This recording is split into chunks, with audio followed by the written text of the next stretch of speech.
Добре дојдовте во За или против, јас сум Љупчо Цветановски. Имам чест вечерва мој гостин да биде безбедносниот експерт и аналитичарот Милан Стефановски. Добре дојде. Добро ве најдов. Милан, една работа која што во моментов е најактуелна во Македонија, тоа е лидерската средба која што треба да се одржи утре. Според најавите ќе биде во 12 часот во клубот на Пратеници, стандардно место каде што обично се сретнуваат. Нестандардно е она што се случува со СДСМ. Чинам дека ова сефте некој лидер на поголемите партии, нели, кои што се вклучени во лидерските средби, да бойкотира вака конкретно, директно го најави тоа уште пред 2 дена, криминалци биле од власта, како и да е што е, но еве, ќе имаме бойкот на нешто кое што според логиката и сите експерти не треба да се прави, затоа што преку разговор и диалог се доаѓа до решенија. Бойкотот е, нели, велат последното за солниште на неспособните, но како и да е, еве, утре имаме бойкот на СДСМ, која што па и не е толку голема партија веќе, но ќе не достига на сцената таму. Да, добро, видите, кај СДСМ, јако се добро сеќавам од порано, во смисла на тоа кога Бранко Зренковски беше лидер. Бойкотот е за нив една слика и еден ракопис препознатлив кога се во позиција да бойкотираат.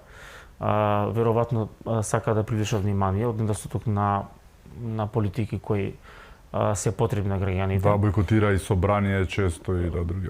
Препознати стив е бойкот, значи тоа е деструктивна партија, неколку пати во разговор со вас и со другите новинари, во нивната можеби стратегија на действување деструктивноста е видлива и е впечатлива и е стил на однесување на СДСМ и веројатно преку бойкотот сака да се наметнат на политичкиот јавен дискурс, но тоа пак говори дека они имаат комплетно девастирана програма, односно немаат и човечки ресурси, немаат видливи луѓе нови кои што ќе направат некој нов политички импулс во општеството.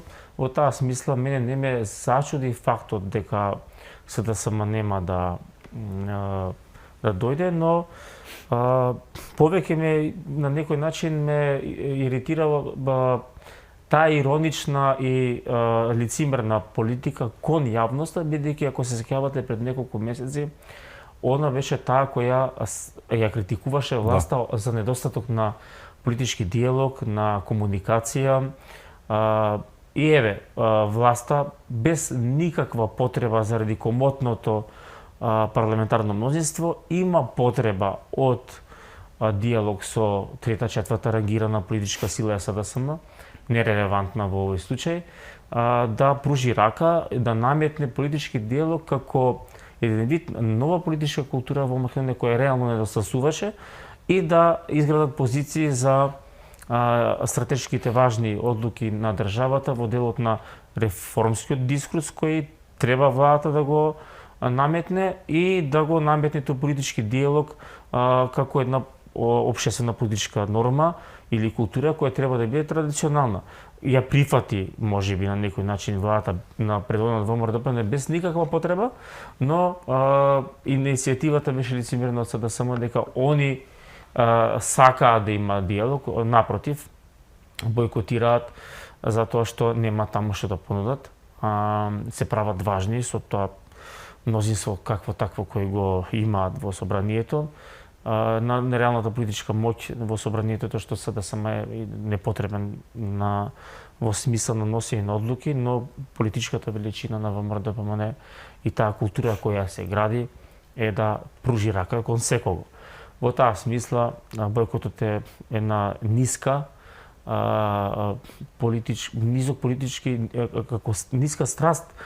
Вие денеска без разлика на околината што се случува во регионот или во светот, да ја бойкотирате е навистина несрамна одлука, но мене не ме чуди од ова СДСМ. Што се промени толку кај нив пред локалните избори, нели беше тоа бара лидерска средба, премиерот многу комотно ги одби бидејќи немаше потреба од такво нешто, но беше исто така доволно галантен да направи една средба со Филипче, зошто да правиме лидерска беше приказката. Еве да седнеме и да видиме што е проблемот. Седна, не излезе ништо добро за СДСМ, тоа затоа што еве се сретнувате, што може да ќе условувате, ќе уценувате, со колку 15 пратеника, дали се од СДСМ во таа бројка од 18, не се, но што толку се промени, дали можеби локалните избори каде што доживеа еден класичен конкретен дебакл, 56 наспрема 6 резултатот. Ѓоамити 10-1 скоро му доаѓа работава, дали локалните избори всушност ја променија и реториката и однесувањето на СДСМ, која што од онаа партија која што изиграваше дека нели сака диалог и да се прават работите на тој начин како што треба, сега наеднаш изиграваат некои осамени ренџери, некои дисиденти нешто прават, па секојдневните оние пресконференции кои што се така малку подсмешливи, трагикомични, со напишал некој писмо, па ја ќе го прочитам за фирмата, а нема благе везе со реалноста, нели, на терен, со криминали кои што не се криминали, со обвинувања кои што не се обвинувања, атак од врз новинарите, еден куп и новинарски, нели, интернет портали со новинари, конкретни телевизии мешаат. Што е приказката? Еве сега одбиваат средби. Што им е филмот? Што мислиш? Па они се Левица 2.0, Левица по AliExpress, како се вели тоа. Левица веројатно под државотворен капацитет покажува тоа што прифаќа да иде на лидерска средба. Така е, на Левица оди СДСМ.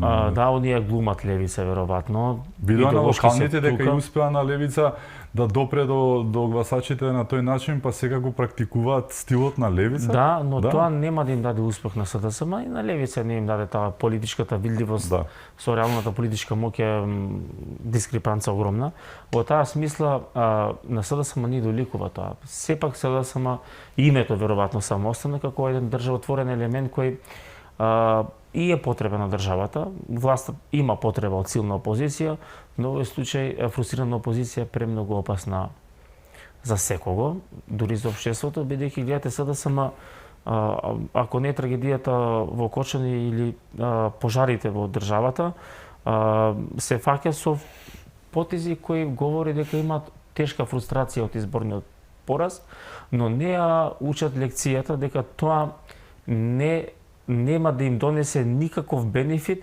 Со фрустрации, со лажни напади, со лажни вести се конфронтираат со медиуми, со новинари, без разлика од кој кампус доаѓаат. Во случајов напаѓаат уредник на еден портал кој е некој начин ирелевантен и го упликува јавното мислење.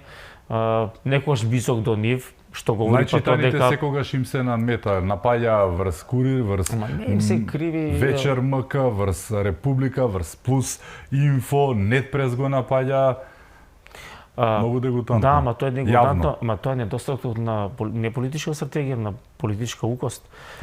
Вие ако мислите дека медиумите може да наметнат информација и мотив гласачите да проценат кој каква програма има и кој каква интенција има државата да се развива, има сгрешено комплетно политичката доктрина на нивото действување, бидејќи вие можете да имате 10 вести, но вие си го обликувате како Милан, како Лупчо мислењето и за тоа уредувачка политика, апсолутно медиумите не се виновни, но тоа говори дека они имаат промашено комплетно правецот на действување.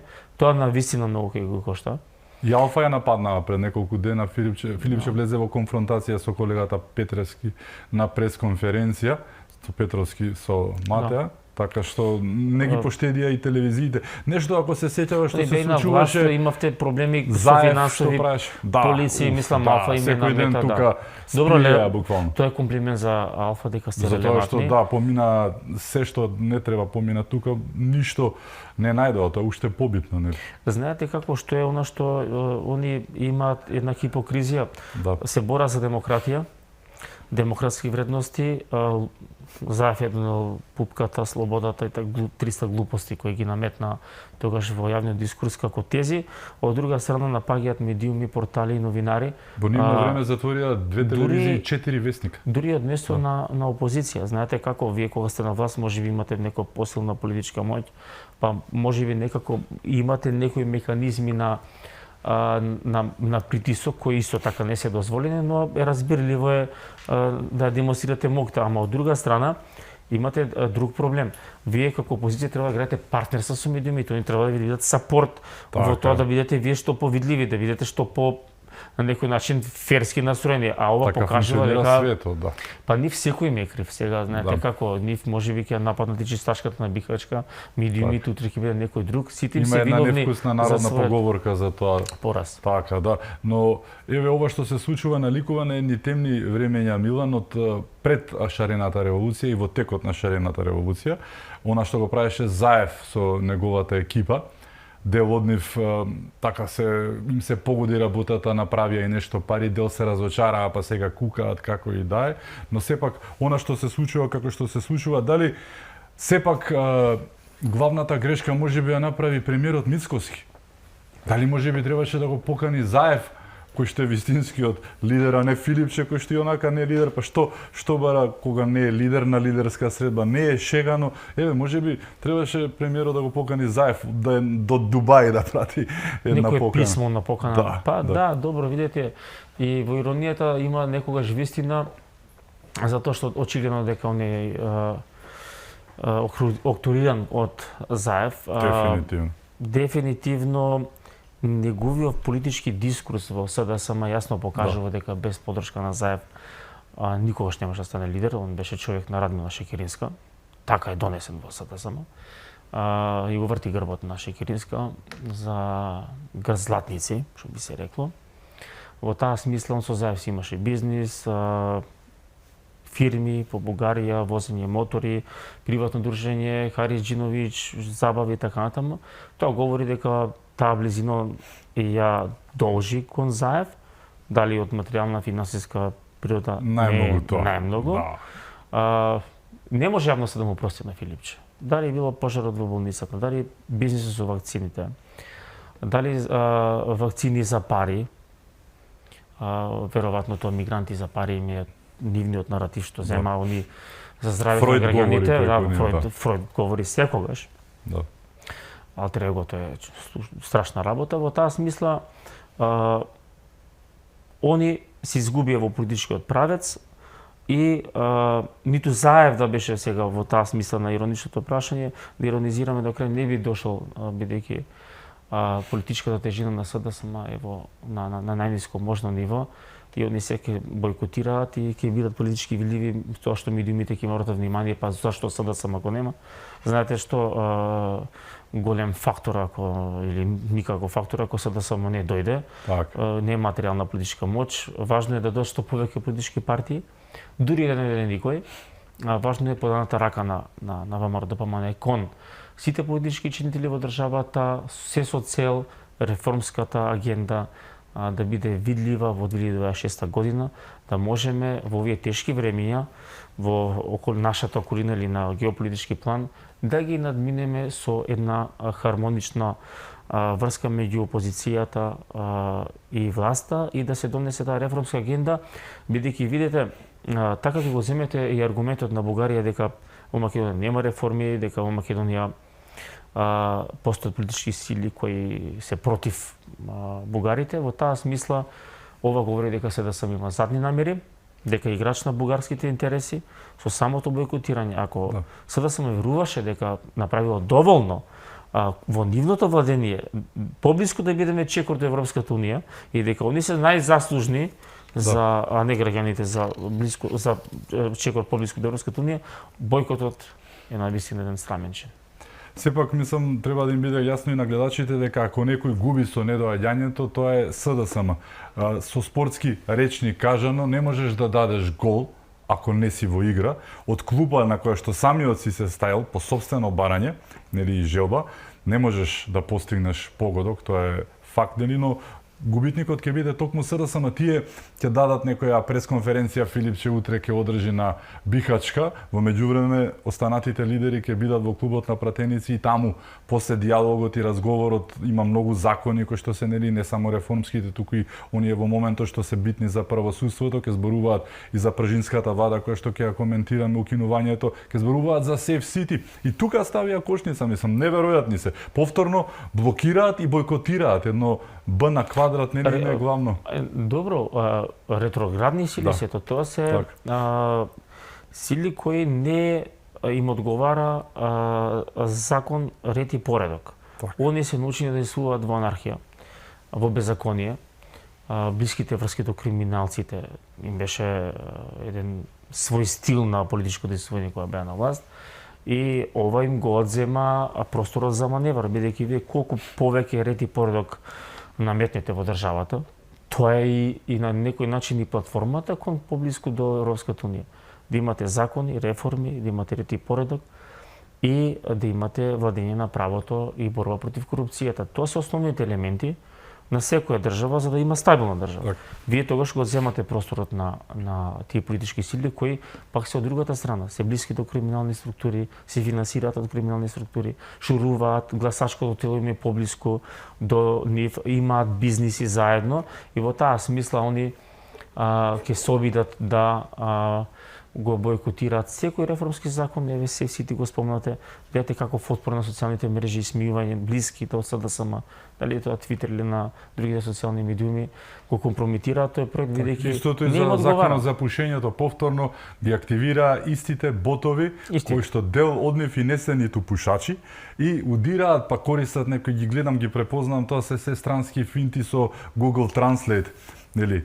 Мисли за фрканци во однос на пушењето, во однос на сето тоа и удрија по тоа, иако реално еве токму новогодишните празници секој што бил во кафеана, мислам дека колку и да е пушач или не пушач, сватил дека вака веќе не оди, но еве исто како и за Safe City, Милан, дали мислиш дека еве ќе имаат таква доблест да ги земат, да не речам не дај Боже, на душа, оние луѓе кои што ќе бидат повредени, не дај Боже, починати од сообраќајна незгода заради тоа што Safe City не е во погон како што треба, ако не се согласат да го направат тоа, од ДУИ ке треба Бадентер, СДСМ ке треба, можеби и нема да треба за мнозинство, не еве, се противат Филипче, безбедноста му текна, замисли, па 2012 камерите веќе снимаат, сега ќе биде само со казни. Какво тоа снимање и следење на граѓаните за изборни глупости се тоа тешки. Од 2012 зошто не им пречеше досега? Сега снимале камерите, не е точно, само што ќе биде за прекршилци активирано и за казни. Дали можеби па имаше джип од 130.000 евра кој што го продал, меѓу другото, моторите со заев не ќе може да ги возат така, што е проблемот на шегано? Сериозно ќе ги земат ли на душа луѓето? Не, они види вака, они нема да ги земат на душа, но ќе злоупотребат секоја трагедија. Видете, не филм одговара колку повеќе трагедии има, толку се да сум повидлив во јавноста со критиките, сака да се обидат да наметнат револт, бидејќи тоа се случува, затоа реков, колку повеќе имате ред, толку помалку политичкиот маневр на СДСМ, затоа што они целата нивна идеја и стратегија е да се гради нивнава политичкиот наратив е на тоа што колку повеќе имате вие трагедии. Колку и да бидат видливи, постојано визибилни, се овој систем со глупости, макар и најчесто. И се затоа они се противат на тоа. Веројатно има златна да нема лоша реклама, колку и да правиме бели, ама да не гледаат луѓето дека не има во етерот. Джери Спрингер, знаете како таму неголемите глупости ако ви текнува се случува пред камерите, кога се видливо шоу. Да, сега вие кога имате ностотокот да наметнете политичка програма, политичка култура, го немате оној стил на препознатливост, колку и да сте поразени, важна е државата, ајде можеме да направиме, ајде да поддржиме добар закон, СДСМ го немало тоа ниту во минатото, ниту сега. Добро е Филипче, он има златна виза од Дубај, да види како е Дубај ригорозно дефинирано и наметнато сообраќајните решенија и Safe City-то, од најригорозните во светот таму. Таму можеби дрон да ве регистрира и да додека дојдете дома да платите казната моментално. Во таа смисла он освен забавиве што ги користи таму во Дубај и луксузите, треба да види дека постои ред во секоја нормална држава. Они се партија која најмногу се залагаат за Европска унија, ама да не ги поштуваме законите. Може да се пуши тука, се е декларативно, може да се вози, не знам, 130 км на час и така натаму, ама кога треба да се дојде да блиску до Европската унија и таквите принципи на функционирање на општеството, тогаш се они против, активираат ботови и така натаму. Тоа е познат ракопис, граѓаните го препознаваат. Секој сака во здрава животна средина да живее, да функционира. Реално така е насекаде, треба да дојде тука. Реални поразителни се бројките во однос на пуштачкото население. Дури и владата може би досни со овој закон, не е важно веројатно компаративни искуства се следени. Заради нашите деца овој закон треба да биде што поскоро донесен, без разлика на тие ботови кои што рековте можеби не пушат цигари, не консумираат тоа штетно дејство, но во таа смисла СДСМ секи иронизира се. Ке наметне сеирџиски, мислејќи дека ќе добие некој политички поен. Да, сега видите, ви имате луѓе што пушат цигари, се десно ориентирани, што не ќе престанат да гласаат за ВМРО ДПМН, пошто Венко или Заев, не знам, има друга, тоа не е важно. Пржинската влада е исто така една од најактуелните работи деновиве. Идејата за нејзино укинување не е нова. Идејата ја промовираше и ја протежираше ВМРО ДПМН додека беше опозиција. Значи, на ова ВМРО ДПМН кој што е сега на власт и кој што ја промовираше идејата, прифатена и од останатите коалициони партнери сите, нели и се, Дуи се немаат изјаснето, иако 2022 година Дуи беше јавно и јасно за. Ама и СДСМ имаше... И имаше, да, но СДСМ беа така поблаги. И сега, што е интересно, беа на власт, тогаш им одговараше, ајде, сега се во опозиција, но не сакаат. Иако и тогаш кога беа на власт, беа така благи околу кинувањето, претпоставувам знаеа дека ќе дојдат во опозиција, па не сака така апансас да го прекинат тоа, но еве, сега нема шанси, сега има главна тема да не се укине, па тоа било недемократски, трла-баба-лан. Ти имаш одлично писание во Курир МК, токму на оваа тема за ГМО, пржинската влада и зошто треба да се укине, да замине во историјата и тоа на црните, темните страници. На темните, да. Епа еве повеќе аргументи постоја заради тоа, но СДСМ чинам сакаше да веројатно донесе решение за укинување на пржинската влада, затоа се и лицемерни и иронични, затоа што нив Дуи не им дозволи. Дуи преку држењето на СДСМ за да опстои на власт, сака техничкиот пример да дојде од нивните редови. Најпрво, да, тоа писание што го имав за Курир, јас се согласувам дека тоа е генетски модифициран организм.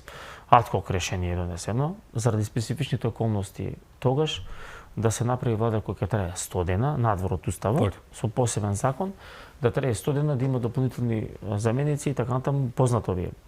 Но, во суштина, тој го обременува политичкиот систем, одлуките ефикасни исто така можат да бидат стагнирани, односно наштети на изборниот процес, и од друга страна тоа не е фер кон гласачите. Гласачите не гласаат за техничка влада. Они гласаат за легитимна влада. Ние немаме технички закон, имаме постоечки закон.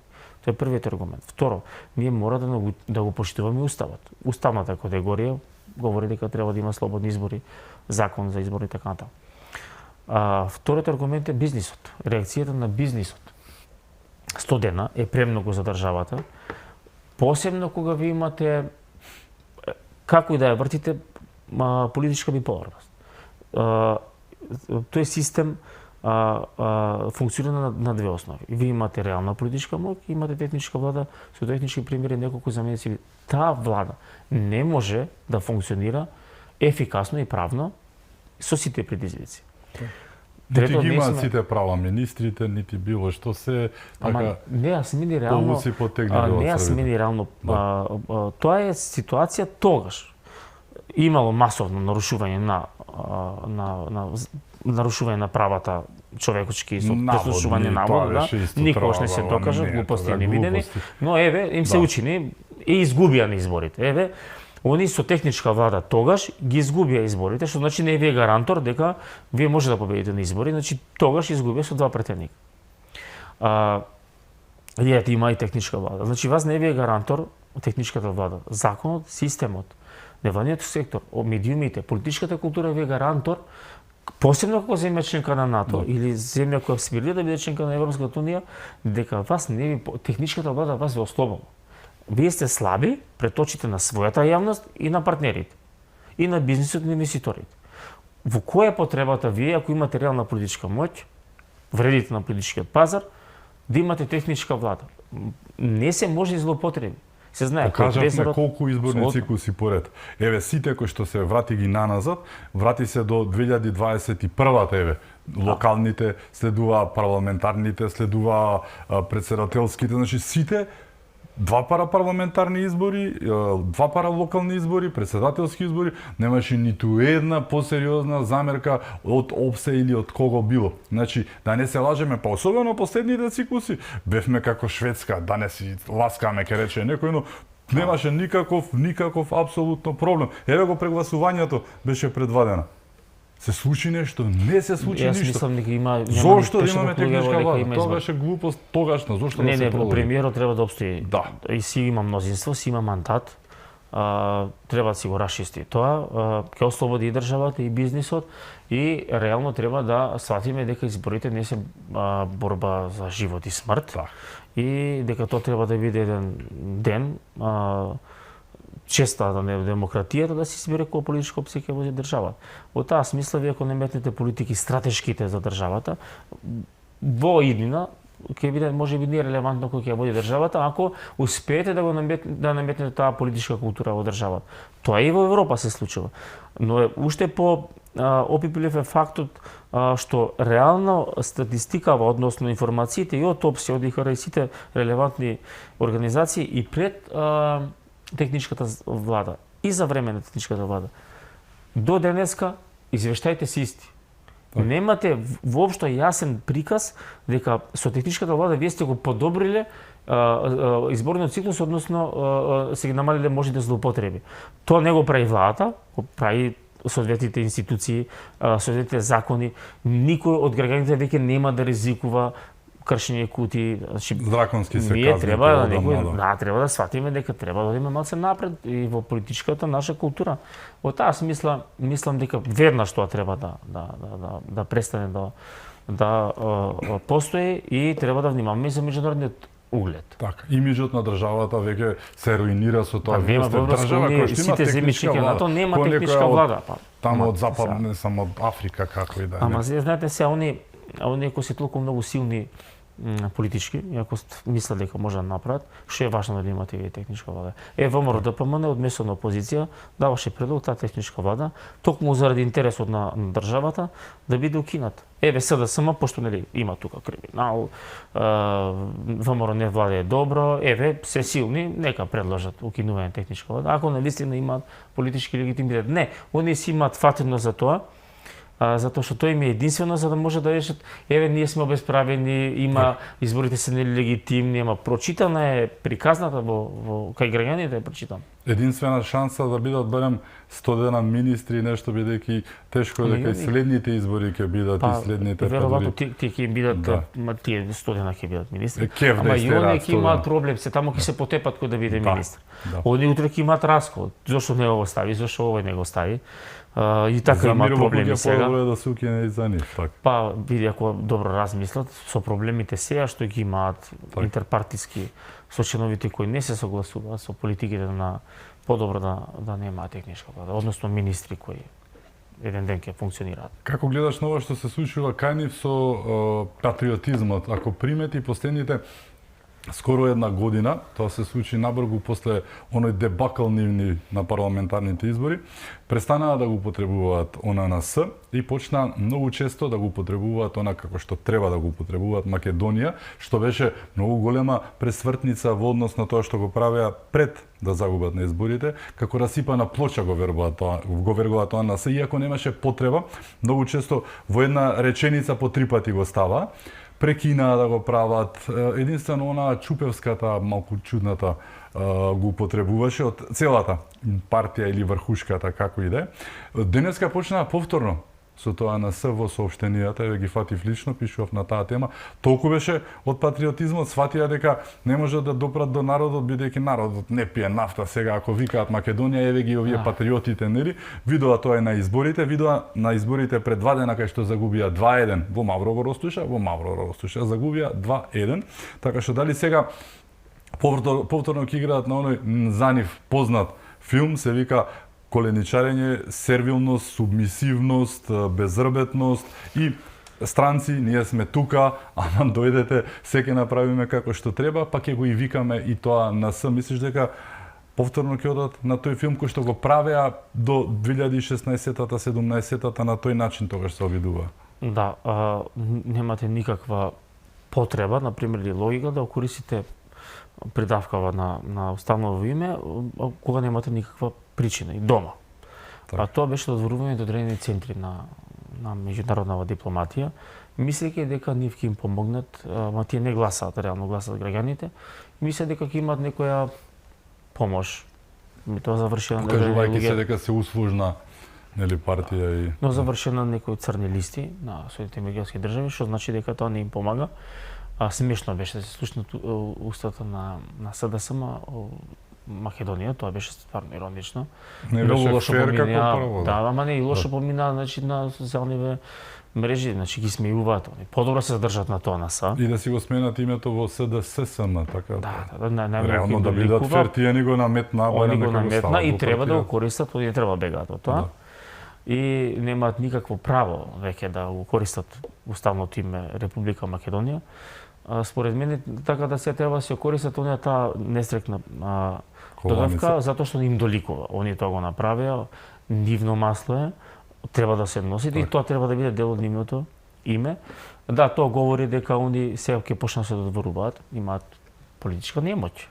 Не можат да се наметнат, ќе барат партнери од надвор, освен Бугарија, можеби на друго место, но пак геополитичките околности не имаат во прилог.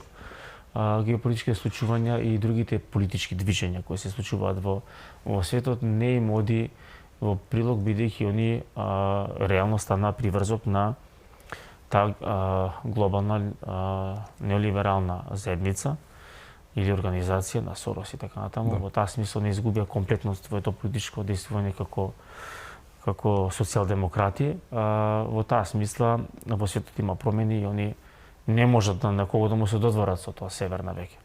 Дали виде исто имаше едно соопштение во кое што ја обвинија владата и Македонија, значи со тоа дека Македонија е таа која што нон-стоп нема што да прави буквално и се расправа и отвара непотребни прашања и се кара буквално кажано со соседите. Алудирајќи повторно на Бугарија на онаа теза тоа што видиш дека таа што ја велиш ти дека сега се вртат кај нив и нели се обидуваат да најдат партнер. Многу интересно, ми зборуваме за партија која што беше магепсана од Белград, па потоа од Брисел, сега е Бугарија, многу Б има во целата приказка, иако тука е во прашање Софија, и оние луѓе кои што се подсмеваат со бугарите и ВМРО-вците ги викаа, нели, бугари, сега се тие кои што најмногу ја протежираат и ја, нели, оправдуваат Бугарија, и во овој случај, значи, сопствената земја велат дека е таа која што греши. Забораваат дека пред една недела бугарите нашиот македонски јазик не помина работата, зошто? Затоа што сакале да биде достапен јазик. Значи, повторно, ние сме, Македонија е таа што греши. Ода дотаму што сопствената земја не е ни прв пат. Тоа беше со Преспанскиот, тоа беше и со договорот за добрососедство, така наречен, со францускиот предлог, со двојазичноста која што не требаше и ред други работи. Но еве повторно во соопштенија ја клеветат Македонија и заземаат страна на оној кој што, нели, идентитетски се обидува да не обезличи, не признава како народ, како нација, како јазик, мислам, ова е Ама видите, они врв за жалење дно. Мораат, се убаво направите аналогија. Ако вие имате ракопис од Белград во основањето и тоа што сте имале блиски врски со Белград и службите од. А сега зборуваат за српски свет и поврзано со власта. Да, добро, па сега видите само неќе почнат да зборат и за марсовци, мигранти, значи тоа се треба да биде меспример за да сам. Он треба од денеска, мислам и претходно денес, може да збора за се. Монти Пајтон. Да, тоа е тоа. Па Брисел, еве спомнавте дека биле со Брисел, Софија, видите кога веќе имате такви врски, дека некој друг ви ја раководи вашата агента. Вие не сте автентична партија. Значи, знаете како, кога едно дете има повеќе татковци, знаете како. Вие сте копиле, немате биолошки татко. Сега ако имате Белград, Софија и Брисел, вие немате автохтонна политика, вие не сте државотворна партија. Вие немате интерес државата да... Вие сте подизидувачи, вие сте играчи на други центри на мој, кои не секогаш ќе мислат добро на државата. И тоа е СДСМ. И реално тоа така се поставуваат. Самата таа резолуција, декларација која требаше да донесат пред локалните избори, беше комплетно нарачка од Софија. Значи Софија со тој аргумент условување до февруари требаше да ги прифатиме, значи за 15 на дена требаше да ги прифатиме уставните измени, тоа го побара партијата со 18 вкупно или 15 пратеника од СДСМ. Они наштетија на државата, но и помогна на Софија во аргументот кон Брисел дека постои политички спектар во државата, да, кој да. се залага Значи, и дека ние не сме виновни ние. тие Тоа е кажуваат нарачка на дека да. бугарската служба. Да. Во таа смисла СДСМ мораше да го изигра, таму се сметките, таму се парите, Так. таква е конекцијата направена. Мислиш меѓу дека Заев и- не е баш така чудно она што го кажа премиерот за ковчежињата со парички, некои спомнуваат, јас сум слушнал и суми конкретни и така прилично височки се. Интересот Да. да предадете некого секогаш е во златото. Тоа е историски факт. Ако вие не ја сакате државата, партијата, куќата за многу пари, вие ќе го продадете, не го чувствувате за свое. Вие сега само не чувствува државата за свое, затоа е спремна националните интереси, дали ги дала во Тина, дали во Софија, за многу пари. Оикофобија се вика, само презир во превод. Да. Целата И во прилика. таа смисла не ме чуди таа конекција и нарачката од Софија кон СДСМ да действува така како што на Софија одговара во моментов во однос на македонското прашање, ќе продолжи. Но добро е што пак аргументите излегуваат дека не се проблем бугарите во уставот, затоа што СДСМ, односно Софија и СДСМ излезе на површина дека оној јазикот или детските прашања поврзани со нашата самобитност се проблем на Софија. Значи, не им држи аргументот и тоа е добро за нас што обстојуваме, ако ги послушавме не СДСМ и дел од нивните ботови медиуми, сега кога ќе ја спроведеме таа агенда, ние ќе останеме без аргумент за висината дека не е проблемот Бугарија. Знаете, овој аргумент, овој џокер во рака за бугарите во уставот говори тоа дека светот треба да види дека тоа не е проблем. Ние го имаме, но не е тоа проблем. И нас ни е делот од одбраната во интересите. Да, ние ќе спроведеме, но која гаранцијата. И тоа е добро дојдено од стратешки аспект. Како и да ја цртате шаковската табла, во делот на тоа кога имате џокери дека овој вас ве штити бидејќи не се дел од Копенгаген, но не е дел на тоа што Софија бара од нас бугарите, ветоко се националните прашања, тоа последното што го спомнавте дека на крајот од денот Софија не го признава македонскиот јазик и тоа бил некаков си јазик кој достапен јазик. Во таа смисла тоа не е аргумент да обстоиме на оваа позиција и тоа е добро и меѓународната заедница да го види, веројатно го гледа. И треба да реално треба сега малку чекор назад да направиме, да ги приспитаме односите со Софија, бидејќи и таму геополитичките случувања внатри во Софија играат голема улога. Има нови избори во март, 8 поред за 4 години чинам. Таму одамна не светаат рози. Зборуваат за руски влијанија. Јас гледав Кирил Петков, оне што го потпиша и го даде тој францускиот предлог, како го гаѓаа бугарите со стопки снег, затоа што зборуваше против Русија. И сега ние да зборуваме за руски влијанија, а да не зборуваме за се тоа што се случува во Бугарија. Оваа нестабилност на влади, се е комбинација на тие работи, таму не поделени се тотално, апсолутно, но нели најдоа тука да совлатум и меѓу другото повторно сме една од темите во ова предизборието сега што следува и повторно некој таму Слави Трифунов, значи глупости, некои маргиналци се појавуваат, па нашите медиуми ги пренесуваат, сачуве Боже, и тоа не треба мајве се случува. Добро, нека пренесуваат, ќе видиме како таму реалната состојба политичка и тоа што они иронично кажуваат дека ни се блиски пријатели, браќа и така натаму, тоа нема никаква врска, тоа е кукавичко јајце поставено, за да можеме ние да на некој начин имаме некаква си конфронтација со нив. Не смееме да влеземе во таа стапица. Не треба да интересираат нас изборите таму. Реално, оние таа доктрина што донеса во парламентот, без разлика на кој политички субјект се владее во Бугарија, нивната позиција е јасна и антимакедонска. Но тоа говори, видете сега, ако тоа е антимакедонска, тоа е и антизападна, бидејќи па тука ние имаме стратешки договор со САД, агендата на САД и на Брисел е ние да бидеме во Европа интегрирани. Ако Бугарија не сака, можеби не сака Русија. Во многу повеќе мои јавни излагања говорам дека Бугарија е главниот подизгубач на руските интереси на Балканот, историски било така. Последната централа на КГБ во Југоисточна Европа била во Софија 90 и некоја година, последни ја напуштаат. Сега да се распаѓа. Сектор 7 да е. Сектор 7 влијанието на руската мафија во перењето на пари и во инвестициите на Сончев брег, не се врви така натаму, не набројуваме, е реално играат улога. граѓаните имаат симпатии кон Русија со тоа што руската политика таму е застапена Државата и преку им ја направија мафијата 1878. и преку безбедните служби говори дека они се под интересот на Русија, а Русија не одговара Македонија, односно ние служиме за пазар на големите сили и нивното влијание на неколку точки во светот, со тоа што Русија не сака да влеземе ние, планира можеби некаква политичка нестабилност или можна конфронтација, во таа смисла Бугарија игра улогата на Русија на Балканот. Ти си безбедносен експерт, добро ти одат овие работи и прашања, тоа ќе биде дел и од нашиот разговор. Во вториот дел ќе зборуваме за она што се случува токму и во светот, зборуваме за Венецуела, зборуваме за Гренланд, зборуваме за сепак Палестина, се уште трае Украина, да, нели исто така. Со нас е Милан Стефановски, се враќаме веднаш по рекламите, останете со нас.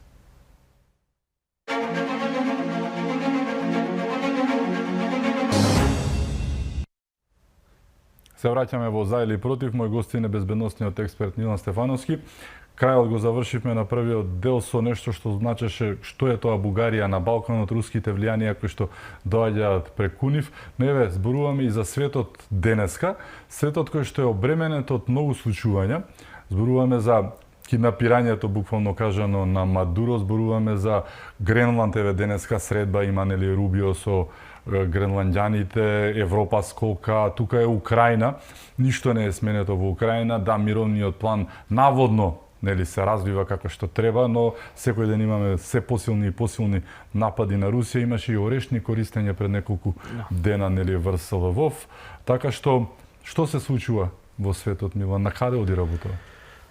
Во светот се случува една природна појава, кога и во физиката и во природата, кога се раѓа нешто ново, вие имате или земјотрес или имате кинење, болка, додека не се оцрта новата агенда, стариот поредок. Так, новиот свет и стариот свет, да. Сега се раѓа нов, стариот пропаѓа и во тоа физичко, метафизичко движење. Униполарниот заминува. Да, апсолутно, сега имате мултиполарен, но многу е важно да ја прифатите реалноста.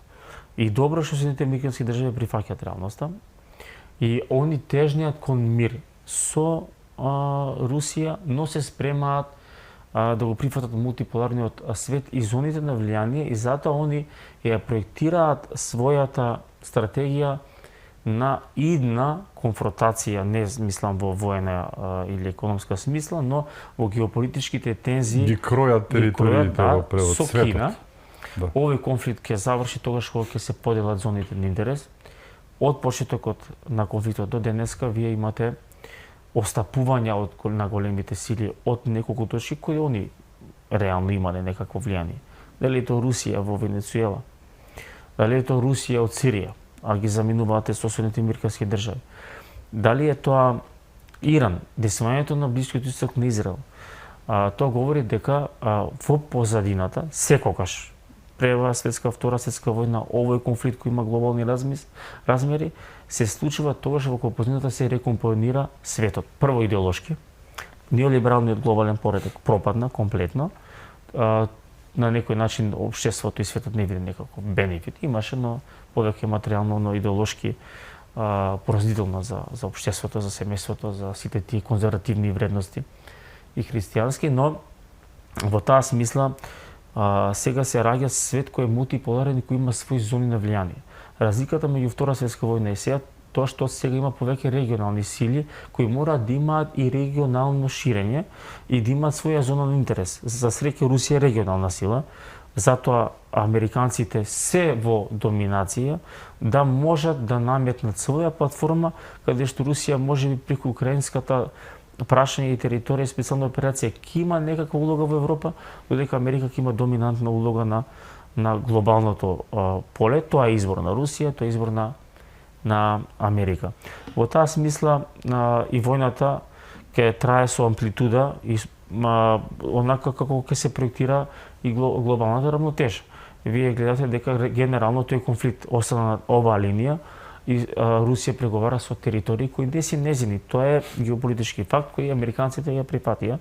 Она што чуди е тоа што Европа не сака да прифати реалноста и одредени политички лидери и неколку земји се противат овој мировен план, но тоа е кратко, бидејќи таму ќе има избори за брзо, а таму веќе политичките структури кои имаат различно гледиште кон и Трамповата администрација и кон Русија говори дека руско-украинскиот конфликт ќе оваа година би требало да се финишира. Ќе заминат во опозиција, буквално кажано, сите сегашни актуелни извикани европски лидери. Па веќе имате, Унгарија е тука предвестник на сето тоа што се случува, тука е сега Словачка, Чешка, се очекува промена во Полска, во Франција политичката клима е комплетно сменета. Во Германија има зачетоци на политички промени, во таа смисла тие носечки држави во Европа се приклонуваат кон стратегијата на американците. И Британија исто така, иако не е воју, и таму промените се видливи од авион, лабористите се катастрофа, Мерц е катастрофа е Макрон, значи сите големи... Сите доаѓаат од глобалниот кампус, идеолошки, без разлика дали се они десни неолиберални какви да.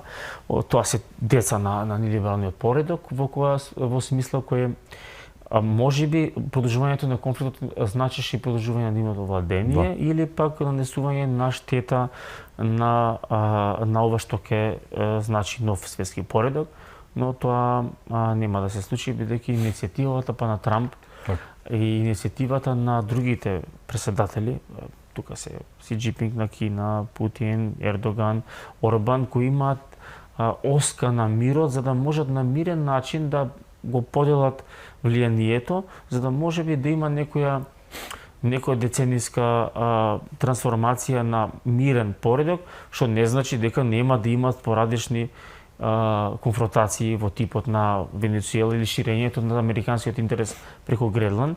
И она што мораме да бидеме јасни дека никогаш не постоел после Втората светска војна меѓународен правен поредок. Тој е секогаш суспендирано од големите сили после Втората светска војна.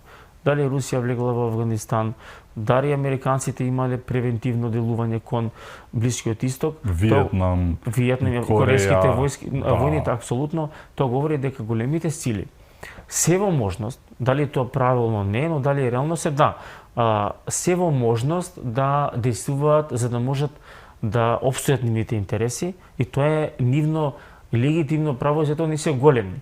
Дали се во право е дискутабилно, но тоа постои. Сега ние треба да преживееме во реалниот свет. Добро е што ние имаме добри конекции со американската политика.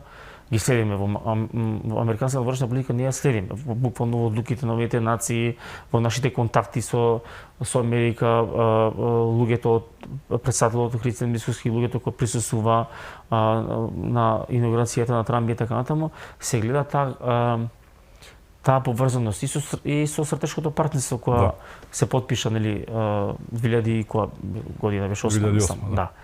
Во таа смисла тоа не е добро, бидејќи они се најсилни. Они ги предводат сите процеси, но и добрите односи што ги градиме со регионалните играчи. Мисли на Турција, Унгарија, со соседите кои не мислат добро и сега ние треба да овој земјотрес да го преживееме со тоа што ќе градиме партнерства на основа на доверба. И да правиме силна држава. Оно што посебно мене ми се допадна постконгресниот документ на стратегијата на ВМРО-ДПМН кој вошлива е позицијата за јакнење на безбедносната култура, безбедносен сектор, прва точка. Контекстот на случувањата, тоа е добро што ВМРО ги следи геополитичките случувања, за разлика од СДСМ што прави обратно и затоа е фокусот во безбедност, веќе нас ни треба се безбедно општество. Кога имате вие земјотреси, она што ви треба е стабилност. Безбедност е и превенција на корупцијата и гарантор на правната држава. И тоа мене ми се допадна што тука ќе се инвестира, тоа е приматот на кој треба да се инвестира и на тоа да биде основата на кој ќе се гради се понатака. Тоа говори дека ние ги гледаме геополитичките случувања и се прилагодуваме на нив, без да избрзуваме и да правиме сужноста без разлика дали е тоа на билатерално поле или на мултилатерално поле. Значи ние треба да имаме пријатели со секого, оној кој нас не мисли добро. Ако влеземе во стапица на она што Бугарија сака да го наметне и да се конфронтираме за да биде тоа можен иден конфликт без разлика на кој ниво ќе се случи, тогаш не си наштетили на сабот, на самите себе си. Затоа секој отворено прашање треба да го играме внимателно и не треба воопшто да брзаме. Како го гледаш целото ова во контекст на оно што го спомнавме, така наречен српски свет, кој што СДСМ така несрекно, безлично и дилетантски го ампутира на оваа влада, која што самиот каже и многу добро знаеме како е поврзана со американската, особено со Трамп, нели, администрацијата никогаш не сме биле толку блиски како држава и со западните, нели, текови. Сега го најдоа Стоилковиќ, вице-премиерот и министер, нели, кој што во приватна партиска посета отиде во посета, нели, во Србија, која што меѓу другото тој е србин, нели, беше таму присутен, па таму да би биле, не знам, не нокни волци, не биле бил Додик и не знам кој, и импутира, ете, владата тера просрпски, односно тие сакаат да кажат проруски, нели, целата приказка. Како гледаш на оваа дихотомија која што нема благе везе, што би рекле повторно србите, и нема никаква логика едно со друго, реалноста наспрема наративите, предпоставувам Фрчковски или некој од нив им го пишува тоа, некоја прагма мака измислија како и да е. Па нема кој, ако не е Фрчковски, Жирновски, тоа се луѓе кои се таму 100 години. Да. Нема што колерици, онака се гледа хейтерското. И сега ние да видовме некој нов професор, некој нов лик кој е релевантен, има интегритет, па да го анализираме. Се Фрчковски избегнувам да го коментираме, бидејќи он имал можност да даде на државата тоа што го дал, и видовме дека Ребан Ночери модерни слики кога на полицијата и требало да во 90-тите години опрема. Он си се луксузирал, бил министер на дворешни работи, беше амбасадор, не се прослави и мене ми е дегутантно да зборам за него, но она што они пробуваат да ги нарушат односите меѓу Македонија и Србија, нарачка од Софија, затоа што им смета конекциите кои Македонија ги гради освен со другите соседи и со другите северни соседи и така. Пробува да ја направат оската Орбан, Вучич, Христијан Мицкоски, кој за мене е комплимент, бидејќи тоа е силна оска, тоа е оска која американците ја фаворизираат, и претаството на Орбан со Трамп, каков свет е тој. Да, можеби да кажа дека тоа можеби унгарски свет, но видете, ние опстоиме во македонски свет. Ние знаеме дека Заев ме спремаат од надвор, Рамуш Харадинај, Чадор Харадинај, па он имаше блиски односи со Косово. Ние сме членка на НАТО, Србија не е.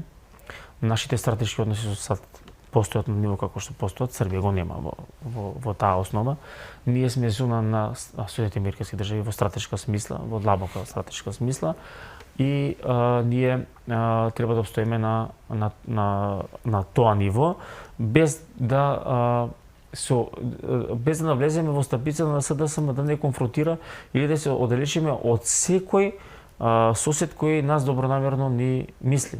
Ние сепак Србија нема никакво отворено прашање со нас. Вучич не спаси со вакцините во времето на Заев, кога нели правеа што правеа глупости и нема отворениот Балкан на кој Заев силно го протежираше, беше оската Заев, Вучич, Рама. Од таа смисла они се, гледате колку е тоа иронично, видите поблиски со него, да. Колку е тоа безобразно во смисла на тоа дека треба да играте на кратко помнење, во смисла еве заборави луѓето дека тие конекции беа такви силни. Па ВМРО да помне не излезе кога доби вакцини дека тоа српски свет, гледаме да не помогне било кој. Фала да ни даде тоа што сега ние треба да се скараме со србите кои нема отворено прашање, да другаруваме со Софија кој не го признава мајчиниот јазик, затоа што на Заев му се сметките на Филип Четак. Во таа смисла СДСМ ќе проба да и компрометира овие односи. Ние треба да си градиме односи со секого заради стабилност. Нашиот партнер се Соединетите американски држави, треба да зајакнеме армијата. Тоа го прават Министерство за одбрана кој фантастично добро ја тера работата во смисла на опремување на армијата која треба да биде силна во овие околности, без разлика дали сме членка на НАТО. Ова што го прави Министерство за внатрешни работи во смисла на законските норми, во смисла на Safe City или сите тие акции кои борба против криминалот и корупцијата.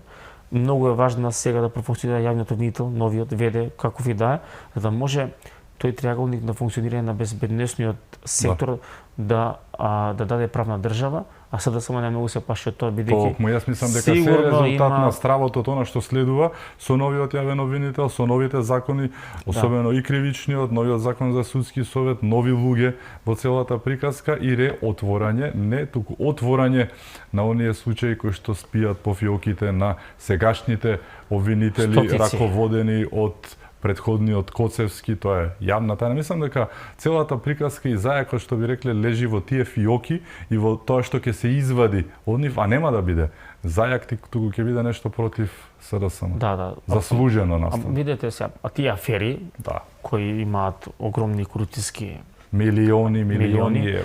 Да. елементи говори дека СДСМ во паника на тоа што следи ќе измислува мигранти, ќе измислува српски свет, не знам каков свет, но тоа од тоа бегање нема. Кој се огрешил ќе се одговара.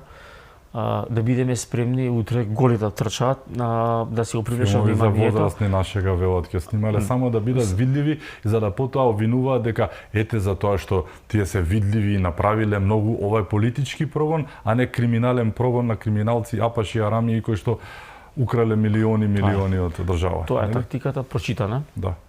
Нема да има никаков бенефит за нив, ќе испаднат смешни, ќе има избори редовни, вонредни, како се одлучи што е најдобро за државата. Во таа смисла ќе си пресути народот кон нив. Они ќе се занимаваат со глупостите, ќе се обидат да наметнат таква платформа. Она што е важно, системот да профункционира, затоа што тоа мнозинство и гласањето на народот кон политичката партија и ВМРО-ДПМН и коалицијата бара резултати во борба против корупцијата, добра економија, добри односи, мир и стабилност. Тоа е на кое може ВМРО-ДПМН да го испорача и не треба да прави компромис со СДСМ. Дури и по сметка дека треба да се направат избори во смисла дека треба СДСМ да се порази, за да не биде деструктивен фактор, не треба да се бираат механизми да бидеме заложници на СДСМ и некакви идни револуции кои можат да го искористат од други служби надвор од државата за да направат дестабилизација во контекст на геополитичките промени. Тука треба да бидеме многу предпазливи и треба да бидеме пресметливи.